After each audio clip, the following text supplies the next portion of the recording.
माँ पूजा उपरे एक छोट भिजुआलटी आपण जेहेतु जगन्नाथ निकट में माँ मंदिर अच्छी पूर्व भिडियो आपण जानी माणबसा गुरुवार ओषा कथा आपण टिके रखु माणबसा गुरुवार विषय जेहेतु जगन्नाथ धाम माँ लक्ष्मी से पूजकों सह आसतु किसी आलोचना रखा गुरुवार ओषा बोली आम जाचु माँ बार बोली जाचु कि माणबसा गुरुवार यार यथार्थ कौन अच्छे माँ पूजा अर्चना कहीं गुरुवार रखा जाइए से विषय कहे।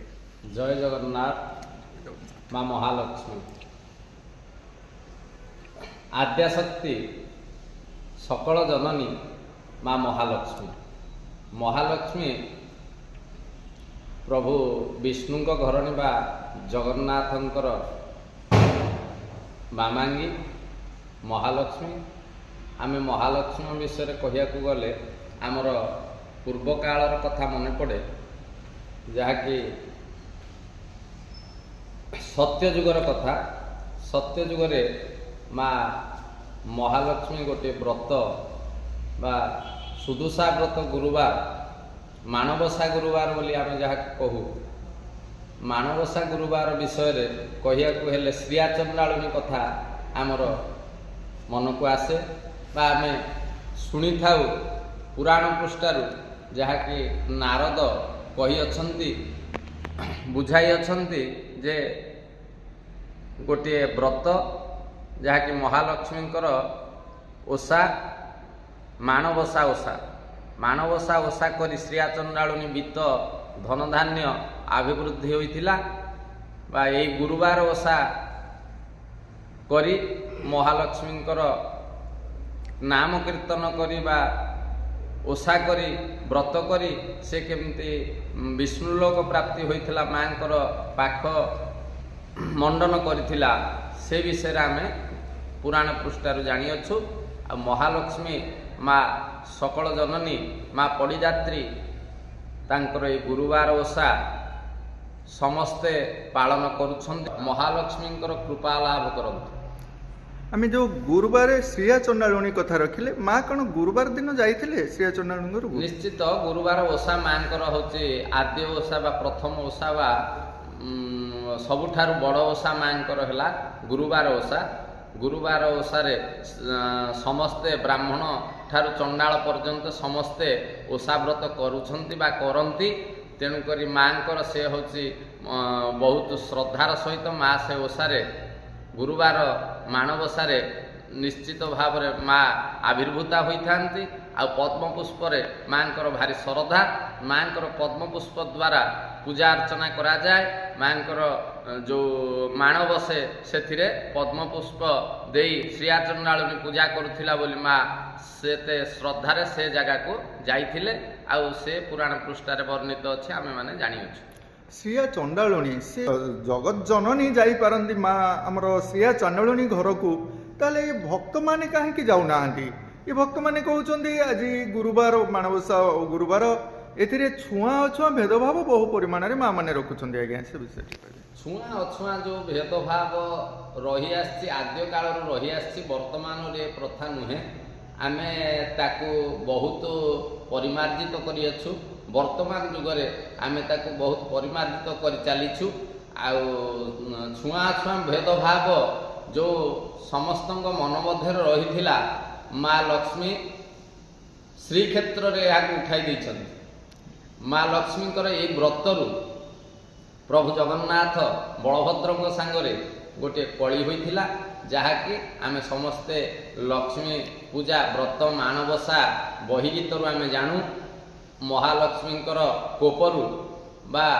आक्रोशरु जगन्नाथ बलभद्र दिने ना दिने पूर्व काल रे भिक्षा मागी बसिथिले बा सर्वस्व हराइथिले पुणी लक्ष्मींकर प्राप्ति हेबारु समस्त जिनस फेरी पाइथिले एथ आमे जानिछु बा जगन्नाथंकर पवित्र धाम श्रीक्षेत्र रे महालक्ष्मी मागी आछंती जे मोर लक्ष्मी व्रत समस्ते करंतु आउ एही धाम रे छुआ छुआर भेदभाव रहिबो नाही बा केही भेदभाव करिवे नाही। ब्राह्मण ठार चंडाल, चंडाल ठार ब्राह्मण समस्ते ए क्षेत्र रे मोर भोगवा प्रसाद बांटी खाइबे, हाथ मुंडरे बोलिबे, मुंडरे बोली कृतार्थ लाभ करिवे बा विष्णु लोक प्राप्ति होइबे। माँ आमर से जगतर माँ से माँ एमती केमती कहले जे केवल से धाम ही रहिबो, पूरा समाज रे कहीं रहिबो नहीं माँ, एक कथा कहीं कहलेनी आज्ञा?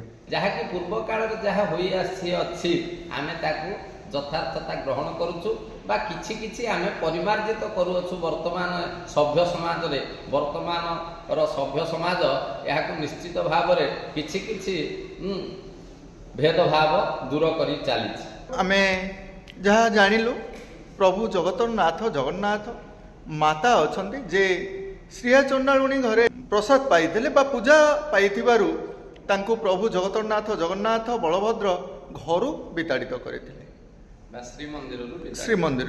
जो कथारे अच्छी लक्ष्मी छड़ा होइगलु कि जदि धन जन जहाँ पाखरे नाही ताकू मध्य किछि वर्तमान लोक कथा हिसाब रे मध्य कहि आसुचंती, अरे अरे ये लक्ष्मी छड़ा होइगला कि आ पाखरे लक्ष्मी नाहांती। ये बड़ आश्चर्य कथा। मांकर जो प्रथाटी रहिला श्रिया चांडालुणी घरे, श्रिया चांडालुणी जो शूद्र समाज रु आसीथिले जहाँ आमे पुराण लक्ष्मी पुराण रे अछि ना आज्ञा आमे जानि आसुचे, सेठी माँ तांको दर्शेले समाज को मध्य दर्शेले ये छुआ छुआ भेदभाव यह समाज को प्रभाव विस्तार करुचे। सेथिपाई हुए तो माँ जगन्नाथ को दंड देइथिले। जगतनाथ जगन्नाथ बुझीगला परे से धाम रे नाही जाति प्रथा, अनेक धाम रे अनेक समाज रे मध्य यह वर्तमान पर्यंत चली आसुची। कहउचंदी ए कलिजुग, ए कलिजुग रे यही सब प्रथा भरपूर भाव में रहिले लोक माने सामाजिक चलनी रे समानकर डेभलप हम। बड़ आश्चर्य लगुच बंधु माने लोक कथा हिसाब रे सब जिनिस संभव नुहे। जोटा लोकहित रे अछि जहाँ समाज रे ग्रहण योग्य सही वार्ता आपण मानक पाखरे आमे पहुँचाइबाकू चाहूँ। आपण माने बुझिबाकू चेष्टा करंतु कोउटा ठीक आ कोउटा भूल, का माध्यम रे आमे आगू को बढ़िबा दरकार। माँ होउछंदी समस्तंकर, समस्तंक घरे मध्य माँ पूजा पाई आसुछंती आज्ञा। कहीं ना हिंदू संस्कृति बा आम हिंदू सभ्यता मध्य माँ होउछंती धनर देवी, से माँ को आमे समस्ते पूजा करी आसुछु। किंतु माँ कृपा लाभ करुछंती जो माने से माने धन उपरे धन कमई चलुछंती, महाधनी हो जाउछंती। किंतु जो माने माँकर कृपा लाभ करि पारु नाहांती से माने निर्धनी हो जाउछंती। माणवसा गुरुवार यथार्थता माँ लक्ष्मींकर पूजा आराधना बा पूजा आराधना करिबा केउं केउं विधिमत हवा आवश्यक। घर द्वार पूर्व दिन ठारू सफा करी जेते संजत सहकारे माँ को भक्तिर सहकारे माँ को पूजा अर्चना करिबा द्वारा आमे निश्चित माँकर कृपा लाभ करि परिबा, आशीर्वाद लाभ करि परिबा बा धनार्थी बा धन धान्य रे अभिवृद्धि निश्चित होई परिबा। किंतु माँकर पुष्प बोली आमे कही थाउ कमल आज्ञा, पद्म फूल। किंतु गुरुवार ओषारे आमर गेंडु फूल को प्राधान्य दि जाउछि। गोबर द्वारा आमे बाहर लिपा पोछा आदि करि थाउ, जहार आमर बही माध्यम रे आमे मध्य जानि आसुछु। किंतु किछि कांश रे आमर मार्बल घरे तो गोबर लिपा जाई पारिबो नाही। करि पारिबा तार विकल्प आमर पाखरे अछि बा गंगा जल, पवित्र गंगा जल द्वारा आमे घर लेपन करि परिबा। गोमय हेला आमर गोमाता, जहाँकि गोमातांकर अद्य पूजा, गोमातांक द्वारा आमर घरर शुद्धिकरण करिबा विधेय। जा पूर्व कालरू आमको पुराण पोथी मानकरे दर्शा जाइछि जे गोमय हेला सर्वश्रेष्ठ उपादान, जहाँकि आमर पवित्रता प्रथम सोपान। पवित्रतार प्रथम सोपान हेला गोमय बा गोमाता आमर आद्य पूज्य। वर्तमान समय रे गोमाता आमर केते सुरक्षित से कथा आमे समस्ते जानिछे आज्ञा। आम मंदिर मानकरे हुए तो जदि गोशालार किसी व्यवस्था रहंता ना बहुत भलो हो। निश्चित आज आमे गुरुवार विषय रे माँ लक्ष्मी विषय रे किछि आलोचना रखिले। माँ लक्ष्मी पुराण शास्त्र आवश्यकता नहीं, केवल अंतर रे माँ को डाकिबार से भक्ति ही प्रथम सोपान। तेणु आस आमे माँ को भक्ति करिबा। जदि मन देई श्रिया चांडालुणी करि पारे तो आमे काहे करि परिबानी नहीं ना? निश्चित। तेणु आसंतु आमे समस्ते भक्तिर सहकार माँ को पूजा अर्चना करिबा। माँकर एई ଦୁର୍ଲଭ ଯେଉଁ ମାଣବସା ଓଷା ପାଳନ କରିବା। ଗୁରୁବାରେ ଆମେ ନିଜ ଘରୁ ଯଦି ଭିକ୍ଷାବୃତ୍ତି କରିବାକୁ ଦୁଃଖୀଟିଏ ମଧ୍ୟ ଆସିଛି ଆମ ଦୁଆରକୁ, ଆମେ ତାକୁ 1 ପଇସା ଦେବାକୁ ଇଚ୍ଛା ହୁଏନି ଆମର। ଏଇ କଥା କ'ଣ ଟିକେ କହିବେ? ଗୁରୁବାରର ବହି ଗୀତରେ ବା ଏଇ ଯେଉଁ ଆମର ମାଣବସା ଗୀତ ମାଧ୍ୟମରେ ଆମେ ଜାଣିବାକୁ ପାଇଛୁ ଯେ ଗୁରୁବାରରେ କୌଣସି ପଦାର୍ଥ ଆମେ ଗୃହରୁ ଦବାଟା ଆମକୁ ଶୁଭଙ୍କର ନୁହେଁ ବୋଲି ମାନେ ଦର୍ଶାଯାଇଛି। ତେଣୁକରି ସେଇଟା ଉପରେ ଏତେ ସତ୍ୟତା ନାହିଁ, ଯାହାକି ଆମେ ବର୍ତ୍ତମାନ ସମାଜରେ ବା ବର୍ତ୍ତମାନ ସଭ୍ୟ ସମାଜରେ ଆମେ ଜାଣିବାକୁ ପାଉଛୁ। କିନ୍ତୁ ଯଥାର୍ଥତା ଏତିକି ଅଛି ବା ପୂର୍ବ କାଳରୁ ଆମର ପୂର୍ବଜମାନେ ଯେଉଁ ପ୍ରଥା ଅବଲମ୍ବନ କରିଛନ୍ତି ବା ଯେଉଁ ପ୍ରଥା ଉପରେ ଆମକୁ ଅନୁପ୍ରାଣିତ କରିଛନ୍ତି, ଆମେ ସେଇଟାକୁ ମାନିବାକୁ ବାଧ୍ୟ ହେଉଛୁ ବା ଚଳି ଆସିଛୁ। ତେଣୁକରି ଆମେ ଏ ପ୍ରଥାଟାକୁ ଗ୍ରହଣ କରିଛୁ। ତଥାପି ଆମେ ଆମର ଆବଶ୍ୟକତା ଯାହା ଅଛି ଆମେ ସେଦିନର ଦିନଚର୍ଯ୍ୟା ଭିତରେ ଆମେ କରିଚାଲିଛୁ। ଶ୍ରିୟା ଚାଣ୍ଡାଳୁଣୀ ସେ କ'ଣ ଚାଣ୍ଡାଳ ଘରେ ଜନ୍ମ ହେଇଥିଲା ତ? ହଁ, ଶୂଦ୍ର ଜାତି ଆଉ ଶୂଦ୍ର ଜାତି ଥିଲେ। ତ ଶୂଦ୍ର ଜାତି ଯେଉଁ ପୂଜାଟିଏ ରଖିଥିଲେ, ଭୋଗ ତ ଏତେ ଆଣି ଦେଇନଥିଲେ ମାଙ୍କୁ। କିଛି ତ ନାହିଁ, କେବଳ ମନ ମଧ୍ୟରେ ଯେମିତି ଆମେ ମାନସ ଉପଚାର ପୂଜା କରାଯାଏ ଆମେ କରୁଛେ, ସିଏ ସେମିତି କିଛି ନ ପାଇ ତାର କ'ଣ ବା ଥିଲା, କ'ଣ ଦେଇପାରିବ? ଭକ୍ତିର ସହକାରେ ସିଏ ଟିକେ ଘର ଦ୍ୱାର ଲିପି ପୋଛି ମାନେ ସଫା ସୁତୁରା କରି ମାଙ୍କୁ ଗୋଟେ ପଦ୍ମଫୁଲ ଅର୍ପଣ କରିଥିଲା ବା ଚିତା ଟିକେ ପକେଇଥିଲା। ଏଇ ଜିନିଷ ଆଉ ବିଶେଷ କିଛି ପୂଜାର୍ଚ୍ଚନାର ଜିନିଷ ତା ପାଖରେ ନଥିଲା ବା ଆଭେଲେବୁଲ୍ ବା ସେ କରିପାରିନଥିଲା। ଯେତିକି କରିଥିଲା ଭକ୍ତିର ସହକାରେ କରିଥିଲା, ମା ଶ୍ରଦ୍ଧାରେ ସେ ଜାଗାରେ ଆବିର୍ଭାବ ହୋଇଥିଲା ବା ସେ ଜାଗାରେ ପହଞ୍ଚିଥିଲା।